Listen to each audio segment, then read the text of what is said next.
Om Sahanavavatu Sahano Bhunaktu Sahaviryam Karavavahai Tejasvina Vadhitavastu Ma Vidvishavahai Om Shanti Shanti Shanti Om Purnamada Purnamidam Purna Purnamudachyate Purnasya Purnamada Purnameva Vasishyate Om Shanti Shanti Shanti Shruti Smriti Puranam Alayam Karunalayam Namami Bhagavad Shankaram Lokashankaram Shankaram Shankaracharyam Keshavam Badarayanam Sutrabhashyakrutau Vande Ishvaro Gururatmeti Murti Bheda Vibhagine Vyomavad Vyapta Dehaya Dakshina Murtaye Namaha.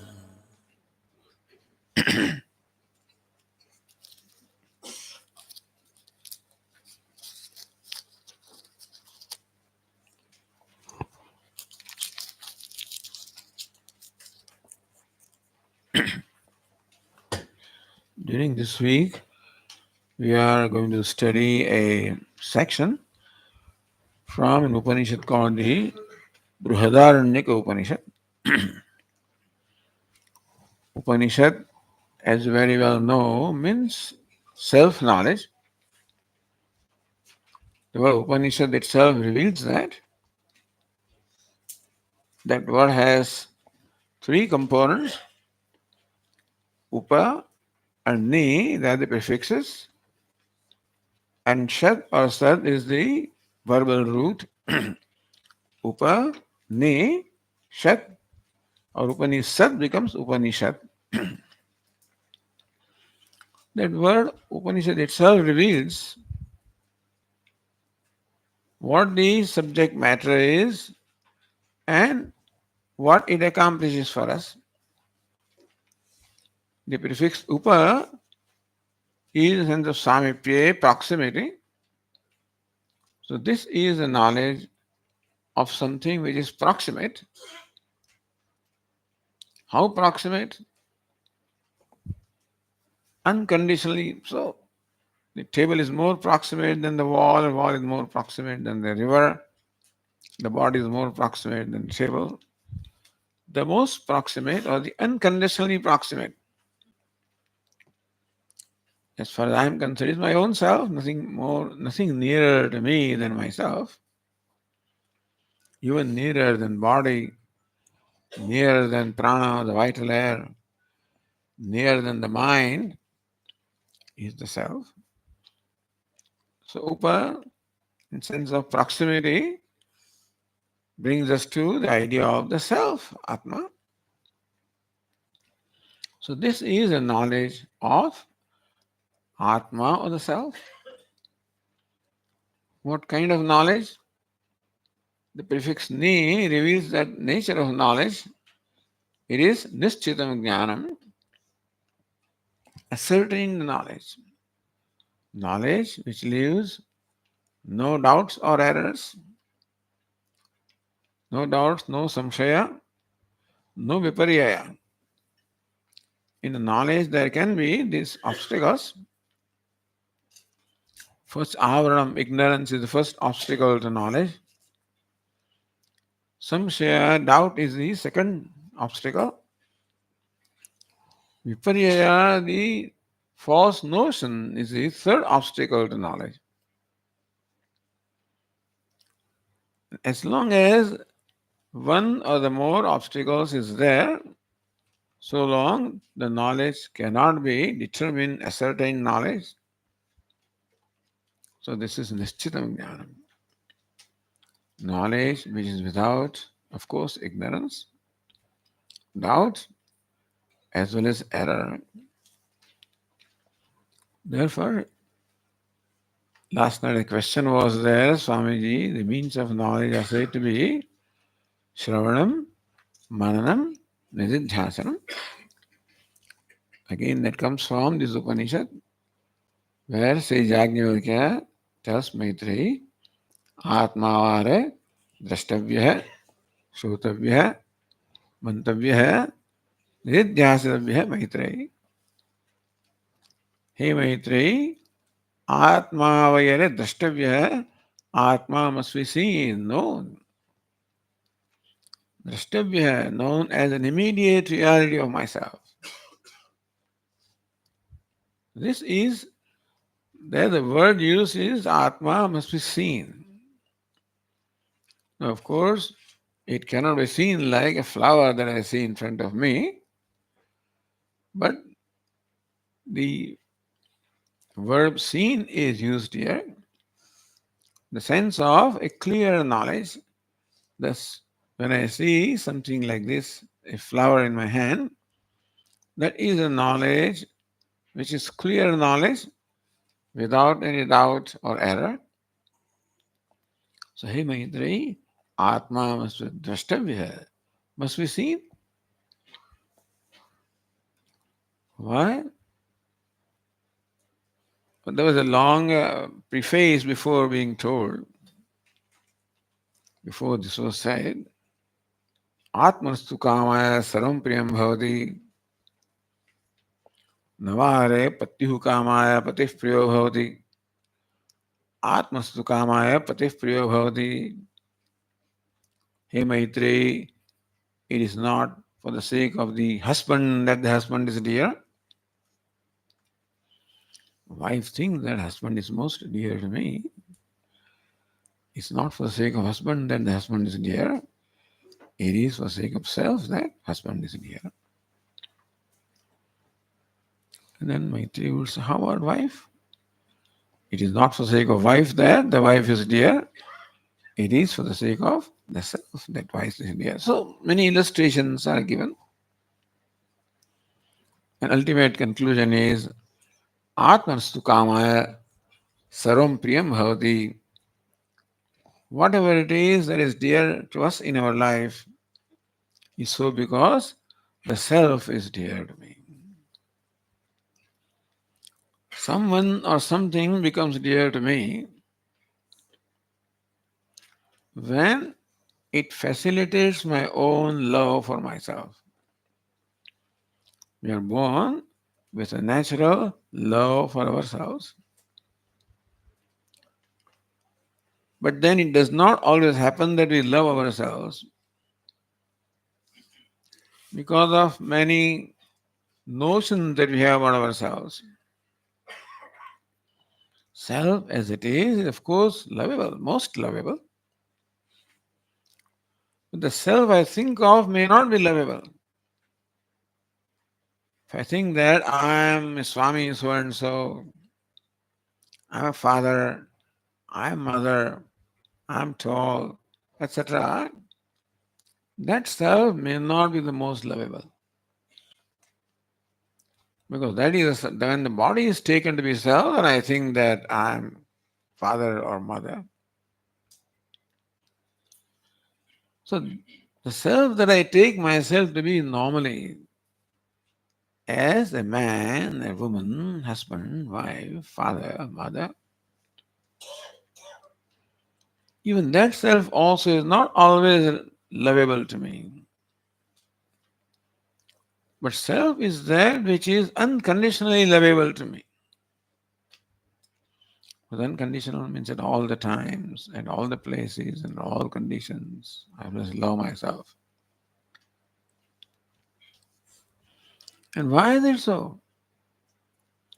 This was told to Maitreyi in order for Maitreyi to recognize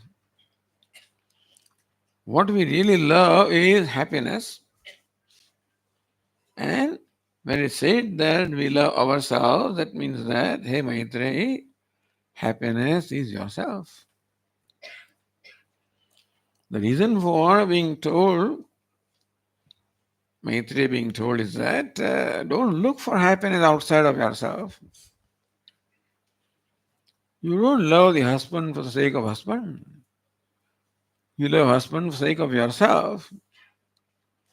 You love the husband thinking that the husband is a source of happiness for you. Basically, what we love is happiness. And whoever or whatever we think is a source of happiness also becomes an object of love. Primarily, happiness is object of love. But if this gives me happiness, then this also becomes an object of love by being the means of happiness. Thus, we love many things in the world. But that's all conditional love as long as they continue to give me happiness, make me happy. And then what Puja Swami would say, in the beginning, these two persons say, I love you, I love you, I love you. After sometimes they say, I love you, I love you, I love you. And the love evaporates and you love. But that cannot be with reference to the self. That I love myself today and may not love myself tomorrow. Under all circumstances, at all times, at all places, I always love myself. And anything that I love is because I love myself, meaning that when this entity enables me to love myself, meaning that when it creates condition that I love myself, then I love this. Swamiji, you just said that you love yourself unconditionally. And now you say when this facilitates love for you, how can it be? I don't always love the self that I think I am. I always love the self that I truly am, but not always love the self that I think that I am. That I'm a man or a woman or husband or wife, that self I may not always love. Because the husband that I think I am may be lovable under certain conditions and may not be. When that husband does something which is, says something, does something for which ultimately it regrets, for which he suffer. So, meaning that the self that I think I am is not always lovable. Had that been the case, then Vedanta would not have been necessary. Meaning that all we want in our life is happiness or love.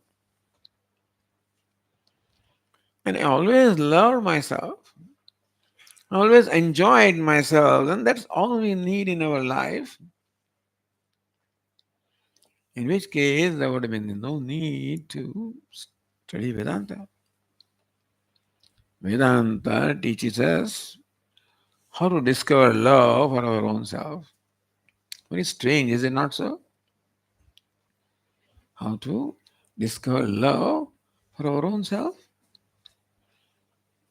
Because, as Puja Swami used to say, the most frequently used word in our life is I. And most confusion that happens or prevails is also about I. I'm always aware of myself. But then, very often, I have many notions about myself. It's those notions that very often make me not lovable to myself. And so that Upanishad says, hey Maitreyi, recognize that you are always the object of love for yourself. Even when you think that you love the husband, the children, and many other things, it's not for their sake that you love them, it's for your sake that you love them. The child also is lovable as long as it is favorable to you, conducive to you. Up to age 2, the child, you just love the infant. Once it becomes 2 and starts asserting itself, the terrible 2, then slowly in that love, you wonder. And when at the age of 8, it says, when I tell the child, please open the door, why should I? Then everything is gone. So other things are lovable as long as they satisfy the condition that they should love me or they should make me lovable to myself. Even though supposedly I love myself, I'm supposed to love myself, I don't always. That is why I need the world to make me lovable to myself. This flower I love because in presence of this flower, I'm able to love myself. The flower creates a condition conducive for me to love myself. You're surprised, but think about that. Anything that anytime I love is because that entity facilitates me to love myself. When they satisfy all conditions that I want, they do everything that I want. Moment that does not happen, my love for that entity also slowly evaporates. But love for the self is always there unconditionally. So that's how that previous dialogue between Yajnavalkya and Maitreyi revealed the love or happiness as the very nature of the self, and therefore Atmavara Drashtavya. Hey Maitreyi, you should know yourself. You are looking for happiness everywhere in the world, not knowing that through them you only love yourself. That you love a person when that person facilitates your love for yourself. When somebody does whatever all I want them to do, somebody smiles at me, Swamiji, how wonderful you are. Your talk was so great that I feel happy. And I love that person also. Because that person facilitated my love for myself. Swami, what did you say today? I mean, your class. So when they raise some questions and doubts, etc., make me feel a little unaccepted. Then I don't love that unaccepted self, but this person created the unaccepted self, therefore I don't love that person. In short, and I'm seeing that what we like and don't like ultimately all resolves into ourselves. Because my love for myself is unconditional. I'm saying all this so that you can think about. Next time with a friend or somebody, you start thinking that maybe that fellow, right? I think there's some problem with that. Understand the mechanism of what creates that. Is as long as that person makes me lovable to myself, so long remains the object of love. When that person ceases to make me lovable to myself, that person also ceases to be object of love.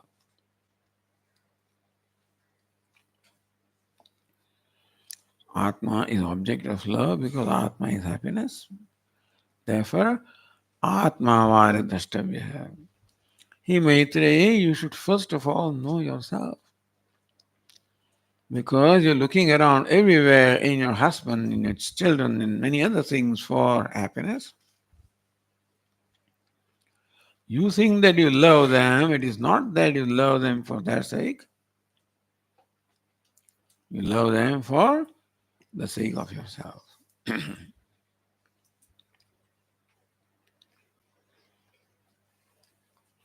And so, what is Atma?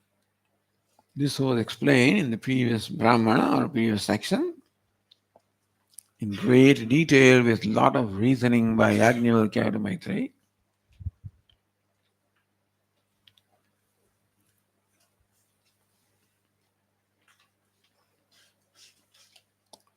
Same Atma is now being explained in different way, in different set of reasoning.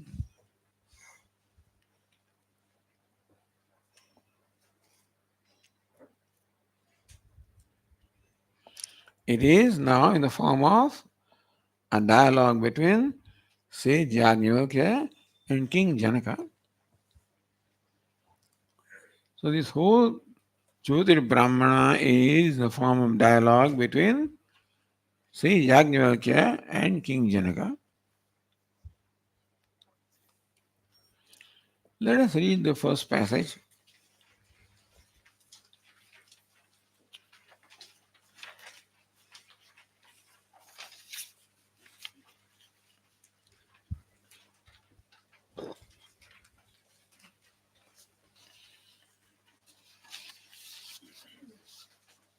Page 3 in your handout, the very first statement at the top.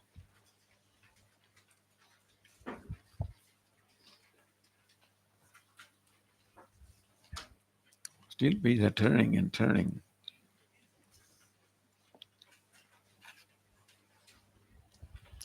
I will read the passage.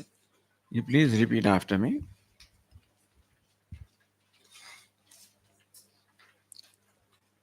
Janakam havai deham Yajnavalkyo jagama samene navadishye ide atha yajjanakascha vedeha Yajnavalkascha agnihotre samudate tasmaiha Yajnavalkyaha varam dadau saha kama prashnam eva vavre tamha asmai dadau tamha samrareva purvam papracha. Everybody has this text. If you cannot read the Devanagari, then there is the English transliteration also. Yajnavalkya was a great scholar. In those days, the scholars used to go to the court of well-known kings. And these kings were, some of them, were known for the love for knowledge. So whenever any learned person came to the court of the king would have happily welcome them and request them to share their knowledge with the king. Or sometimes also the king would undertake a dialogue with them, question and answer, and learn from them. So some of these very enlightened kings were very fond of always learning. And King Janaka also was well known. To them was always desirous of learning more and more. Learning, of course, about gaining knowledge of the scriptures, knowledge of Ishvara, knowledge of self, knowledge of reality, even sometimes knowledge of the rituals. King Janaka also was one of those who had a great curiosity or a desire to learn because he knew that knowledge is a means of freedom. that it is ignorance, only false notions born of ignorance that create in us a sense of bondage. We as human beings feel a sense of limitedness about ourselves. By bondage, I mean a sense of dependence, a sense of helplessness very often. I am bound because I have to do this, otherwise, I'm not safe, otherwise, I'm not happy, otherwise, I'm not accepted. So, generally, I feel a sense of dependence, sense even of helplessness. And therefore, I do many things to make feel happy about myself. I avoid doing many things. Thus, in our life, we observe there is constantly a sense of dependence, a sense of helplessness that I have to do certain things. I cannot do certain things. I'm not always free, even simply to ride my motorbike or my motor car on the road. I must follow the rules of the road. In life also, I'm not free to do what I want, but to follow the rules of the life. And very often I cannot do what I want to do because the rules do not allow them. And I do what I do not care to do because the rules require them. So when I go to dining hall and there is certain today certain kind of food is cooked, why? Because Ekadashi. Ekadashi means this is what you have to eat. You're in ashram, therefore this is what. Evening, khichdi, morning, this.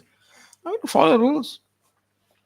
I'm sure that this is a great place and they give you more than what you need and therefore you have love, whatever it is, but still. So in every situation there are always norms and we have to follow those norms. If you're comfortable with those norms, well and good. If you're not, you have to follow them anyway. What I'm saying here is that we find that we are required to do a given thing or required not to do a given thing because the norms of life expect us to do that. If you enter after 5 minutes after 9, the doors are closed. And once you come here, you cannot leave before 10 o'clock,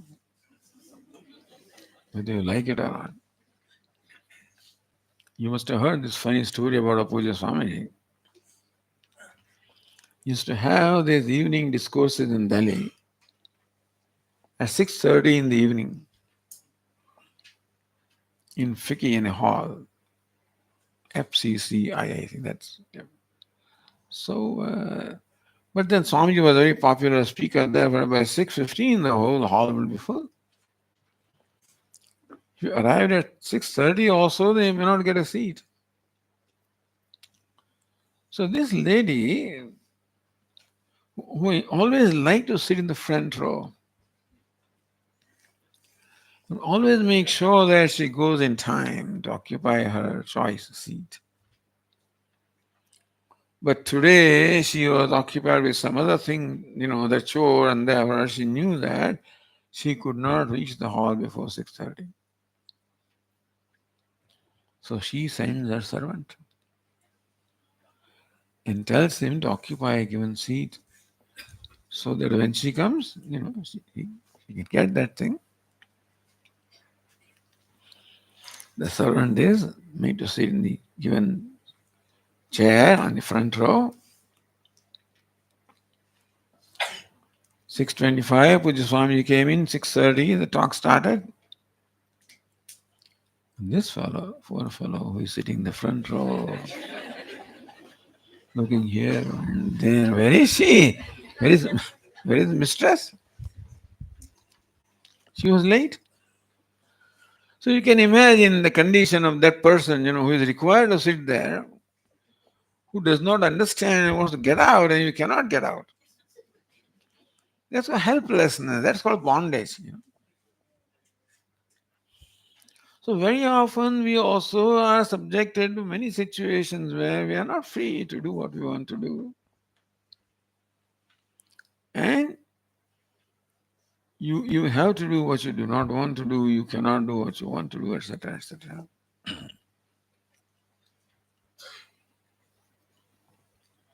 So this is a sense of dependence or bondage and very often helplessness that I'm feeling. That's what Vedanta would call bondage. Dependence, helplessness. And Vedanta gives us a solution as to how to become free. How to become free from this sense of helplessness. Thank you, Swamiji. Would you take us to a place where I'm totally free to do what I want? Where I can say anything that I want? I can go wherever I where I want. I can eat what I want. We think that that is called freedom. We think that the freedom is the freedom to do what I want to do. That I can assert myself. But when you have the freedom to do what you want to do, are you really free? He's a dictator and he dictates everybody and everything. He asserts himself in all conditions. Is he free? No? A dictator is free or not? Why not? No, nobody controls him. He does what he wants.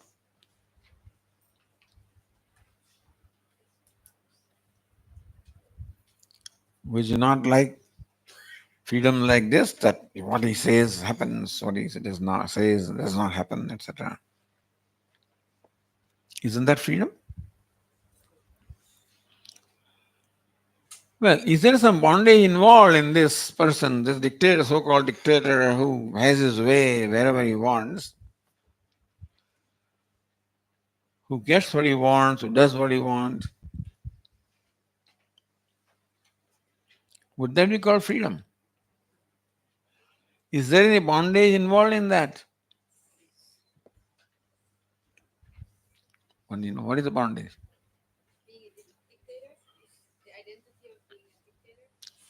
Identity of being dictator. Well, okay. I'll have to think about it. Anything else?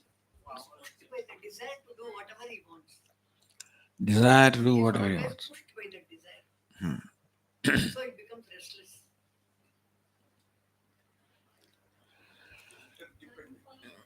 Right, good, correct. Even the dictator also is not free because his mind controls him. His likes and dislikes, raga dveshas control him.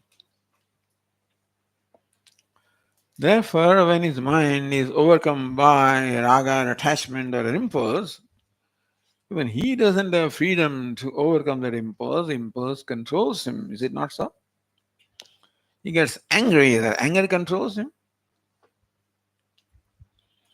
So, person who is supposedly free as far as the world is concerned is not free as far as his own impulses are concerned. That person is controlled by his or her impulses anyway. So, would you call it freedom? Even the freedom to do what I want, is that really a freedom?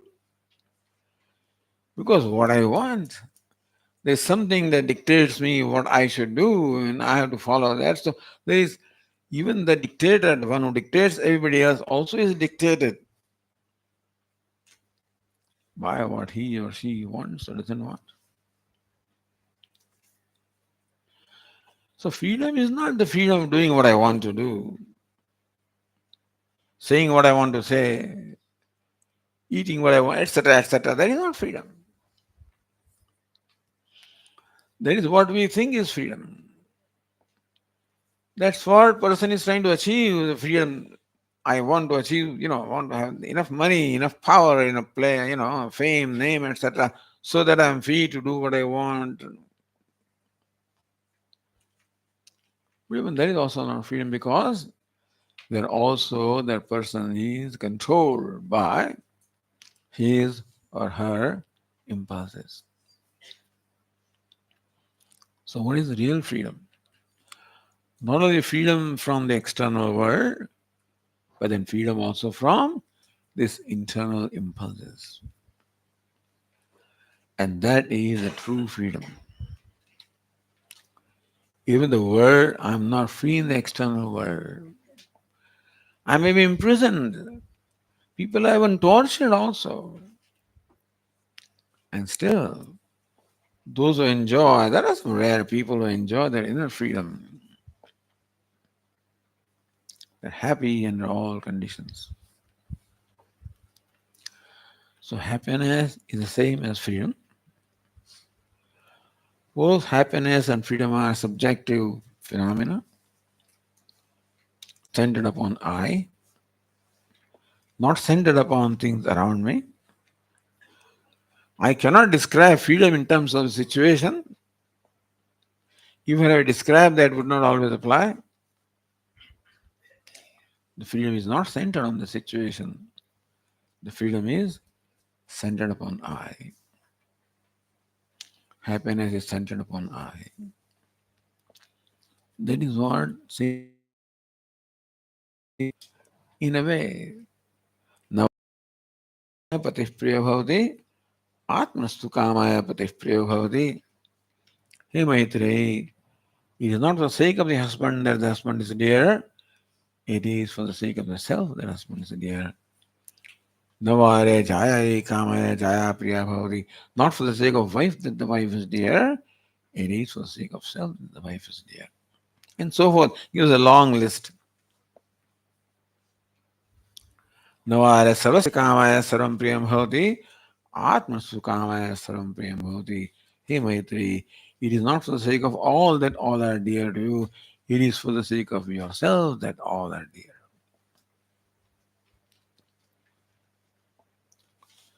And very elaborately, that theme was expanded in the previous section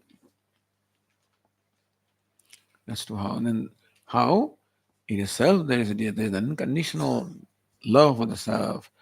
Self gives unconditional happiness. That is the true self. It may not be the self that I think I am, but what's the true nature of self? The self that gives me unconditional happiness. I think that I am a man. That may not give me unconditional happiness. I think I'm handsome. You find more handsome. I'm tall. You find more tall, etc., etc. And so it's all relative. That is self that gives you the unconditional happiness. And so that was the theme of the previous previous section.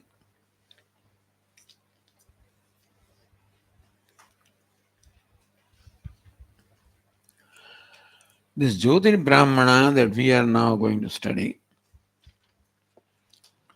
is also going to explain the same self. There are no other things. There's nothing else to talk about also. Upanishad is only one topic, and that is the self. Swami, would you not get bored from one Upanishad to the other? Fortunately not, because every Upanishad gives us a different insight about the self, about the truth. Even though the subject matter of all Upanishads is the same, you call it self, you call it God, you call it truth, but each one gives us the reason why we have several Upanishads is because each Upanishad gives us a different insight, a different way of contemplating upon the self. Ultimately, Upanishad enables us or wants us to contemplate upon the self. And each Upanishad gives us a different version of how to contemplate upon ourselves.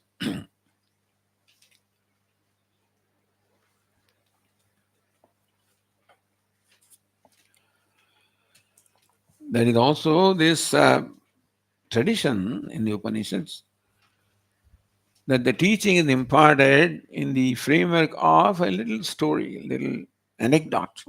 It's called Akhyayika.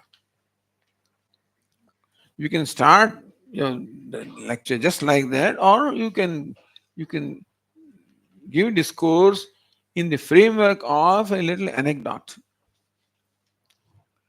Anecdote is called Akhyayika.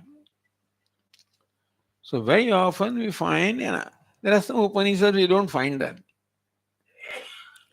Ishavasya Upanishad begins with Ishavasamidam Sarvam, etc. There is no Akhyayika. Who is talking to whom we don't even know. Who is the teacher? Who is the disciple? Where the dialogue took place? We don't know. Kenopanishad, Keneshidam Padari. Again, who is the teacher? Who is the disciple? Where did this dialogue take place? But in some cases, like Kathopanishad, very elaborately the whole situation is described of Nachiketa, and Yamaraja, etc., and of all conditions the dialogue took place. So that is called Akhyayika, an anecdote, which gives us a background of the condition in which this dialogue took place. It makes us, they say, that it makes it easier for us to understand the subject matter. A very difficult subject matter is communicated with the help of this anecdote to make it easier for us to understand that. Sometimes the story is elaborate, as in case of Kathopanishad, the elaborate story of Nachiketa, and in what circumstances he met Yamaraja, the Lord of Death,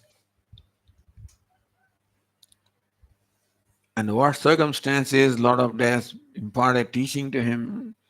There's got an elaborate story or description.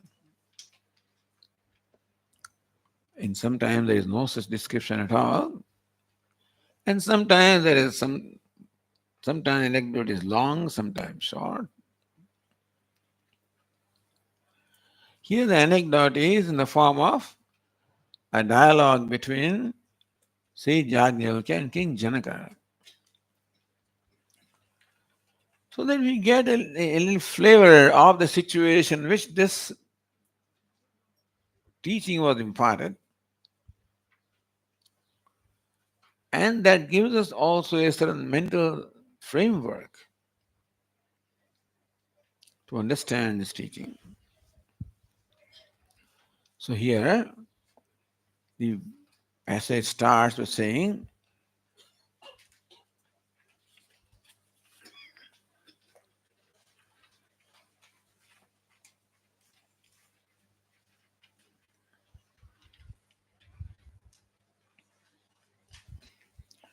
Janakam Havaideham Yajnavalkyo Jagama. See, Yajnavalkya went to Janaka, King Janaka, Vaideha. Videha is the name of the kingdom. And the Janaka is the king of this kingdom of Videha, sorry. So it's called Janaka Vaideha. Sometimes the word Vaideha also is interpreted. Videha. Deha means body. Videha. So Vigataha, Dehatma Bhavaha, Yasmat Saha Videha. The one from whom the identification of the body has gone away also is called Videha.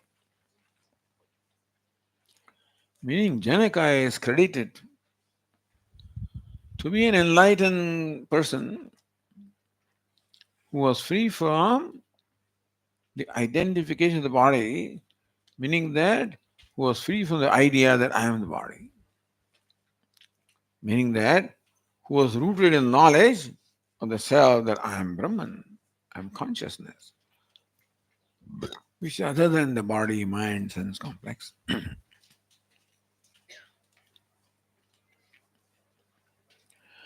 And mostly Upanishads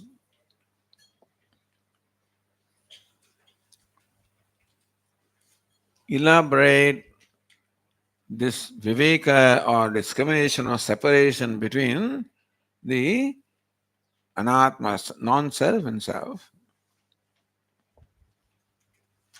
Atma, anatma, viveka. Viveka, separation. Atma, the self. Anatma, non-self. Separation between the non-self and self. Why do you need to separate the two? Why do you need to separate the self from the non-self? Because we are born with identification of non-self, thinking that I'm born with the idea that I am the body, I am the mind. It is that identification which is the cause of all the sorrow in our life. Ultimately, Upanishad is meant to make us happy. Happiness happens to be our nature. So really, we do not have to be made happy. We have to be made to discover that we are happiness. Understand? By removing the sorrow or the notion of sorrow. It is the notion of sorrow that deprives me of my true nature of happiness, and therefore Vedanta, the Upanishad, teaches us how I am making a mistake about myself, how I am entertaining false notions about myself. The sorrow is not because sorrow is my nature. Sorrow is because I have these false notions about myself. And helps us to become free from these notions. Notions arise from taking the body to be myself, or identification of the body. So this is what will be done here also in its own way. Every Upanishad does it in its own way, in a very beautiful way. Here also, the ultimate purpose is to help us understand and know our own self by helping us to separate the self from the non-self. And a method is adopted here in this particular dialogue, which is very unique to help us how I am different from the body, mind, sense complex. And that way know the true nature of myself.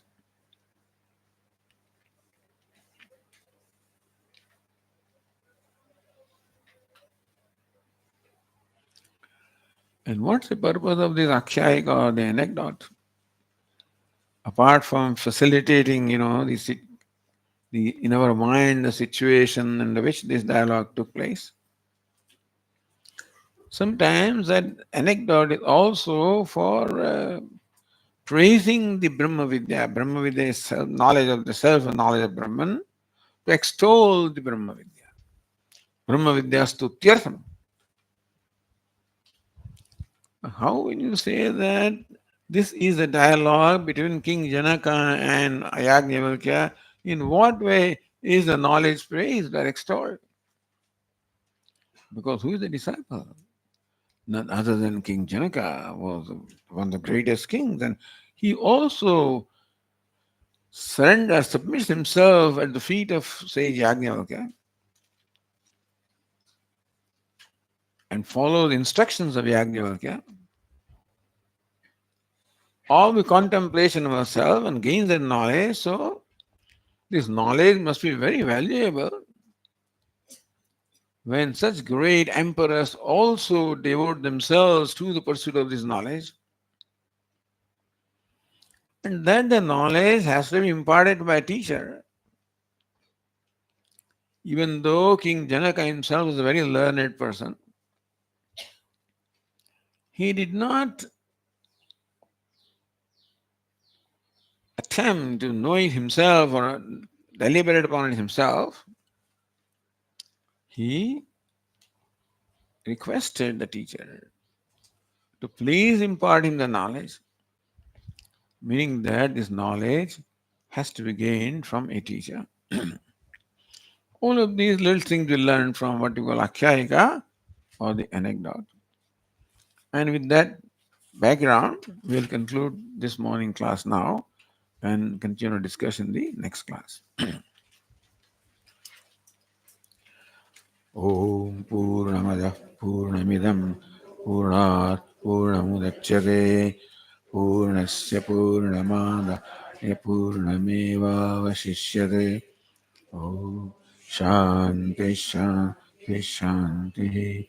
Shankaram Shankaracharyam Keshavam Badarayanam Sutrabhashyakrito Vande Bhagavantau Punah Punah Ishvaro Gururatmaivi Murtibheda Vibhagine Vyomavadvyapta Dehaya Dakshina Murtaye Namaha. Om Shanti Shanti Shanti. Hari Om. Shri Gurubhyo Namaha. Hari Om.